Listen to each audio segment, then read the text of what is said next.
नमस्कार साथियों, आज हम समाजशास्त्र के बीए फर्स्ट ईयर के पेपर फर्स्ट के यूनिट 2 में समूह पाठ के अंतर्गत संदर्भ समूह के बारे में पढ़ेंगे।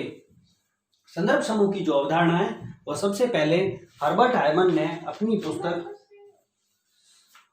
साइकोलॉजी ऑफ स्टेटस में दी और यह पुस्तक उन्होंने समाजशास्त्रीय जो इसकी जो व्याख्या थी सबसे पहले वो रॉबर्ट मर्टन ने की थी। हर्बर्ट हाइमन ने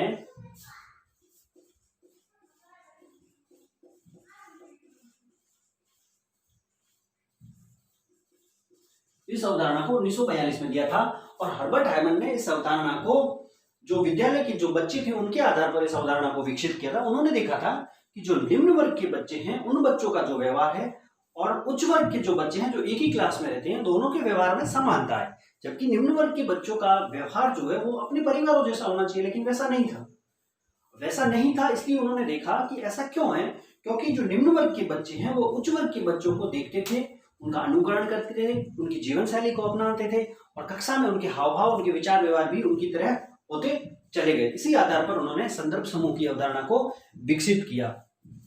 अब इसके अलावा हर्बर्ट हाइमन के अलावा जिन समाजशास्त्रियों ने इस अवधारणा को समाजशास्त्र में समृद्ध किया वो है रॉबर्ट मर्टन, एम शेरिफ और स्ट्रूफर। ये तीन समाजशास्त्री हैं जिन्होंने इस रेफरेंस ग्रुप की जो कॉन्सेप्ट है इसको समाजशास्त्र में बिल्डअप किया। अब यदि हम देखें हर्बर्ट हाइमन के अनुसार संदर्भ समूह वह समूह है जिसको आधार मानकर व्यक्ति अपना मूल्यांकन करता है तथा अपने आप को उस समूह की तरह का बनाने का प्रयास भी करता है। अर्थात जिस समूह के हम सदस्य नहीं हैं और उस समूह के हम सदस्य बनना चाह रहे हैं और उसके अनुरूप हम व्यवहार कर रहे हैं तो वह हमारा संदर्भ समूह है। हर्बर्ट हाइमन और रॉबर्ट मर्टन के अलावा जो टर्नर और स्ट्रूफर का नाम मैंने बताया है, इन्होंने भी संदर्भ समूह के क्षेत्र में बहुत अच्छा कार्य किया है। अब यदि हम देखें कि आखिर संदर्भ समूह का हमारे से संबंध क्या है, संबंध इससे हमारा यह है कि यह मानव के व्यवहार का और उसके व्यक्तित्व का विकास करने में सहायक होता है। कैसे? जब आप किसी समूह के सदस्य नहीं हैं और उस समूह के आप सदस्य बनना चाह रहे हैं, यहाँ पे दोनों चीजें हो सकती है। हो सकता है वो समूह आपका सकारात्मक हो, लेकिन हो सकता है वो समूह आपका नकारात्मक भी हो। जैसे आप स्टूडेंट हैं और आप आईएएस बनना चाह रहे हैं। क्योंकि आप स्टूडेंट हैं और आप आईएएस बनना चाह रहे हैं, लेकिन अभी आप आईएएस नहीं है। लेकिन जब आप आईएएस बनना चाह रहे हैं तो इसके लिए आप कोशिश करेंगे, आप जो रचनात्मक प्रयास है उनके माध्यम से आप आईएएस बनेंगे। जैसे आप यूपीएससी एग्जाम का फॉर्म भरेंगे, फिर उन्हें प्रीलिम्स एग्जाम देंगे, फिर मेंस देंगे, फिर इंटरव्यू देंगे और फिर आपकी फाइनली मेरिट आएगी and then you will be declared as IAS. जब आप आईएएस बन जाएंगे तब आप उस समूह के सदस्य हैं, लेकिन अभी नहीं है। तो अभी जो आपके लिए आईएएस है वो आपके लिए रेफरेंस है, आपके लिए संदर्भ है। इस संदर्भ के साथ आप जब अपने व्यवहार को, अपने व्यक्तित्व को विकसित करते हैं तो वो आपके लिए संदर्भ समूह है। जब व्यक्ति उसका सदस्य नहीं होता है और अपने आप को उस समूह की तरह बनाने का प्रयास करता है, हर्बर्ट हाइमन ने उसे संदर्भ समूह कहा है। अब हम संदर्भ समूह की कुछ विशेषताएं देखते हैं। संदर्भ समूह की विशेषताओं के अंतर्गत पहली होती है तुलना। जैसे मैंने आपको कहा आप स्टूडेंट हैं और आप आईएएस बनना चाहते हैं, आप स्टूडेंट की जो तुलना है वो आप आईएएस के साथ करते हैं। इस वजह से आपके अंदर एक डायनामिसिटी आती है, गतिशीलता आती है और आप उस समूह के सदस्य बनने की कोशिश करते हैं। दूसरी है आप उस समूह की अपेक्षा स्वयं को वंचित महसूस करते हैं। इसे आप सापेक्षिक वंचना कहते हैं, इंग्लिश में इसे रिलेटिव डेप्रिवेशन कहते हैं। अर्थात जब आप स्टूडेंट हैं और आप आईएएस से तुलना कर रहे हैं तो आप आईएएस की अपेक्षा स्वयं को रिलेटिव डिप्राइव्ड महसूस कर रहे हैं, इसको सापेक्षिक वंचना कहते हैं। ठीक है, और आप उस वंचना के कारण जो प्रयास करते हैं तो आप इसकी सदस्यता प्राप्त करने की इच्छा रखते हैं। किसकी? आईएएस बनने की आप इच्छा रखते हैं, अर्थात आप उसके सदस्य बनना चाहते हैं जिसके आप सदस्य नहीं हैं। फिर है आप उस समूह को जिसके आप सदस्य बनना चाह रहे हैं उसको आप आदर्श मानेंगे, क्योंकि आप स्टूडेंट हो और आईएएस बनना चाह रहे हो, इसलिए आपके लिए आईएएस आपके लिए आइडियल पोजीशन होगी। आप उस आईएएस को आदर्श मानना चाहते हो। अगली जो विशेषता है वो है अपने समूह से पृथकता का अभाव का बोध। अर्थात आपको इस स्टूडेंटशिप में मजा नहीं आएगा, आपको उससे आप चाहते हो कि जल्दी से जल्दी इससे पीछा छूटे और मैं आईएएस बन जाऊं। यह उसी की इसकी प्रमुख विशेषता है। अब जैसे मैंने आपको बताया कि ये तो स्टूडेंट का आईएएस बनने का था, लेकिन कुछ लोग ऐसे होते हैं जो शायद ये चाहते हैं कि हम गलत तरीके से अपने आप को आगे बढ़ाएं, वो नकारात्मक संदर्भ समूह है। नकारात्मक संदर्भ समूह की जो अवधारणा है वो दी है थॉमस न्यूकॉम्ब ने।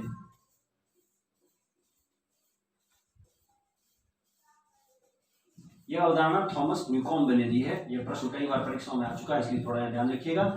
नकारात्मक संदर्भ समूह का मतलब ये होता है कि जैसे आप किसी भी समूह के सदस्य नहीं बनना चाहते, अर्थात उस समूह को समाज स्वीकार नहीं करता। जैसे कुछ लोग किसी गैंग के सदस्य बन जाते हैं किसी कारणवश, कुछ लोग गुंडे या खलनायक की तरह कार्य करते हैं, वह सब नकारात्मक संदर्भ समूह की श्रेणी में आता है। और सकारात्मक संदर्भ समूह का मैंने आपको उदाहरण दिखाई दिया, जैसे आप किसी चीज पे सामाजिक गतिशीलता प्राप्त करके और सकारात्मक रूप से आगे बढ़ना चाहें। अगली जो अवधारणा है वो है अर्ध समूह की। तो यह अवधारणा जिन्सबर्ग ने दी है और उन्होंने लिखा है कि अर्ध समूह मनुष्यों का बिखरा हुआ एकत्रीकरण है जिसका कोई निश्चित संरचना या आकार नहीं होता है, और अर्ध समूह के उद्देश्य तो समान होते हैं लेकिन उनमें पारस्परिक जागरूकता का अभाव होता है। यह अवधारणा जिन्सबर्ग ने दी है। अंतः समूह और बाह्य समूह की भावना निश्चित या स्थिर नहीं होती है, यह समान समय स्थान के साथ साथ बदलती रहती है। और जो अंतः समूह और बाह्य समूह है वो भी एक प्रकार से आपके समूह का ही वर्गीकरण है, जैसे मैंने आपको पिछली क्लास में भी बताया था। और इस संदर्भ समूह में जो मैंने आपको बताया है उसके आधार पर इसकी जो जिस समूह के हम सदस्य नहीं होते हैं और उसके हम सदस्य बनना चाहते हैं, इसलिए उसको संदर्भ कहते हैं, रेफरेंस कहते हैं। इसका अर्थ हो गया, इसका विशेषताएं होगी और इसके प्रकार हो गए, सकारात्मक संदर्भ समूह और नकारात्मक संदर्भ समूह। अब प्रश्न ये उठता है कि आखिर संदर्भ समूह का हमारे जीवन में क्या महत्व है। तो संदर्भ समूह का जब मैं बात करूं कि उसके प्रकारों की कि वो सकारात्मक भी हो सकते हैं, नकारात्मक भी हो सकते हैं, तो संदर्भ समूह के हमारे जीवन पर जो प्रभाव है वो सकारात्मक भी हो सकते हैं और नकारात्मक भी हो सकते हैं। कैसे? जब हम सकारात्मक संदर्भ समूह के सदस्य होंगे तो हम जीवन में कुछ रचनात्मक कार्य कर पाएंगे, हम आगे बढ़ेंगे सकारात्मक रूप से। लेकिन जब हम नकारात्मक संदर्भ समूह के सदस्य बनेंगे तो वो हमारे जीवन में नकारात्मक प्रभाव लाएगा, नकारात्मक व्यवहार लाएगा। अब मानव के व्यवहार के साथ साथ मानव के व्यक्तित्व के विकास में भी जो संदर्भ समूह है उसका महत्वपूर्ण योगदान है। जैसे आप स्टूडेंट होकर आईएएस बनना चाह रहे हैं तो आपका व्यक्तित्व आईएएस बनने की जो प्रक्रिया है उसमें वैसा ही डेवलप हो जाएगा जैसा एक आईएएस का होता है। यदि आप अपने लक्ष्य की प्राप्ति कर लेते हैं तो आप सामाजिक गतिशीलता को प्राप्त करते हैं, अर्थात आपका सामाजिक जो प्रगति है वो हो रही है। इसके आधार पर आपने खुद ने देखा होगा समाज में जब व्यक्ति का विकास होता है, व्यक्ति आगे बढ़ता है तो वह इसकी पालना करता है। संदर्भ समूह का तात्पर्य मानव व्यवहार और व्यक्तित्व निर्माण पर प्रभाव का स्पष्ट है, चाहे सकारात्मक हो या नकारात्मक, दोनों ही परिस्थितियों में मानव के व्यक्तित्व का निर्माण और व्यवहार को प्रभावित करता है। मानव व्यवहार का सकारात्मक संदर्भ समूह का प्रभाव इस रूप से भी स्पष्ट होता है कि सकारात्मक संदर्भ समूह प्राय हर हाल में व्यक्ति के जीवन में सामाजिक गतिशीलता पैदा करते हैं। यह सभी समाजों में होता है। जैसे आपने पढ़ा होगा भारतीय संस्कृत समाज के संदर्भ में एम एन श्रीनिवास ने एक अवधारणा दी है संस्कृतिकरण। संस्कृतिकरण के अंतर्गत निम्न जाति के जो सदस्य हैं उच्च जाति के सदस्यों का सांस्कृतिक अनुकरण करते हैं और अपनी जीवन शैली को वो उठाना चाहते हैं, तो वो संस्कृतिकरण का उदाहरण है। एक तरह से संस्कृतिकरण भी संदर्भ समूह का ही उदाहरण है, क्योंकि निम्न समूह के लिए उच्च समूह जो होते हैं वो उसके संदर्भ समूह होते हैं। इसके अलावा आपने देखा होगा मार्टन ने संदर्भ समूह के संदर्भ में एक अवधारणा दी है पूर्वाभ्यासी समाजीकरण, एंटीसिपेटरी सोशलाइजेशन। इसका तात्पर्य है कि व्यक्ति अगर किसी गैर सदस्य समूह से प्रभावित होता है तो उस समूह में वास्तविक सदस्यता प्राप्त करने से पहले वह अपने आप को उस समूह के मानदंड व मूल्यों के अनुसार चलना प्रारंभ कर देता है। इसका एक स्पष्ट परिणाम यह है कि भविष्य में अगर उस व्यक्ति को अपने संदर्भ समूह की सदस्यता प्राप्त होती है तो समूह के साथ समायोजन करने में उसे कठिनाई नहीं होगी। जैसे आपने देखा होगा घर में यदि बेटी का विवाह होने वाला है तो बेटी के जो माता पिता है वो चाहते हैं कि बेटी घर का वो सारा काम करे जो उसे ससुराल जाके करना होगा, जैसे चूल्हा है, चौका है, खाना बनाना है, उसे कपड़े सिलने आने चाहिए, यदि उनके घर में पशु है तो उसे गाय धोनी आनी चाहिए। ऐसी सारी चीजें जो है ये पूर्वाभासी समाजीकरण के उदाहरण है, जिनको आप एंटीसिपेटरी सोशलाइजेशन कह सकते हैं। यह भी संदर्भ समूह की ही से संबंधित ही एक अवधारणा है।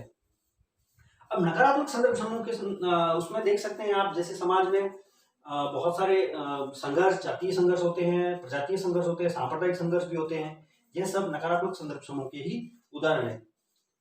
अब संदर्भ समूह की अवधारणा में न सिर्फ मानव व्यवहार या व्यक्तित्व निर्माण की प्रक्रिया का विश्लेषण होता है, बल्कि इसके आधार पर सामाजिक अनुरूपता, सामाजिक गतिशीलता, सामाजिक विचलन, सामाजिक संघर्ष, प्रतियोगिता और कुछ हद तक सामाजिक परिवर्तन की व्याख्या भी की जा सकती है। यह हो गए सामाजिक सकारात्मक और नकारात्मक संदर्भ समूह। अब यदि हम देखें तो संदर्भ समूह के चयन में बहुत सारे तथ्यों का योगदान रहता है, लेकिन वो कौन सी चीजें हैं जो संदर्भ समूह के चुनाव करने के लिए महत्वपूर्ण होती है, ये बताइए रॉबर्ट मार्टन ने। उन्होंने कहा है कि समूह की प्रकृति खुली है या बंद है, इसके आधार पर आपका संदर्भ समूह के चयन होता है। यदि आपका समूह खुले प्रकार का है तो आपको जरूर उस समूह की सदस्यता लेने के लिए आपको स्वीकार करेगा, अन्यथा नहीं करेगा। इस तरह की प्रकृति के आधार पर भी संदर्भ समूह का चयन का निर्धारण होता है। समूह के नियमों में विचलित व्यवहार के प्रति सहनशीलता और उन नियमों के प्रति अपेक्षित समरूपता। सदस्य किस सीमा तक अपने आप को समूह के साथ संबद्ध रखते हैं, समूह की तुलनात्मक शक्ति कितनी है, तुलनात्मक रूप से समूह की प्रतिष्ठा कितनी है, समूह के स्थायित्व की संभावना कितनी है, सामाजिक नियंत्रण के अभिकरण की प्रकृति कैसी है, इन सब के आधार पर ही इन संदर्भ समूह के चयन का निर्धारण होता है। अब एक फटाफट देख सकते हैं हम, हर्बर्ट हाइमन, इन्होंने ये अवधारणा दी 1942 में। इन्होंने अपनी इनकी पुस्तक थी साइकोलॉजी ऑफ स्टेटस। ये बहुत इंपॉर्टेंट सवाल है। इसके साथ साथ समाजशास्त्र में जो प्रमुख योगदान जो दिया हुआ है संदर्भ समूह के संदर्भ में, रॉबर्ट मर्टन का नाम प्रमुख आता है। थॉमस न्यूकॉम्ब ने नकारात्मक संदर्भ समूह की अवधारणा दी है। हर्बर्ट हाइमन ने हाइमन के अनुसार संदर्भ समूह की परिभाषा दे दी। विशेषताएं क्या क्या है, यह सारे प्रश्न आ सकते हैं। यह प्रश्न 5 नंबर का आ सकता है, आपकी परीक्षा के दृष्टिकोण से बहुत महत्वपूर्ण है, इसलिए इस पाठ को आप ढंग से जरूर देख लीजिएगा। धन्यवाद।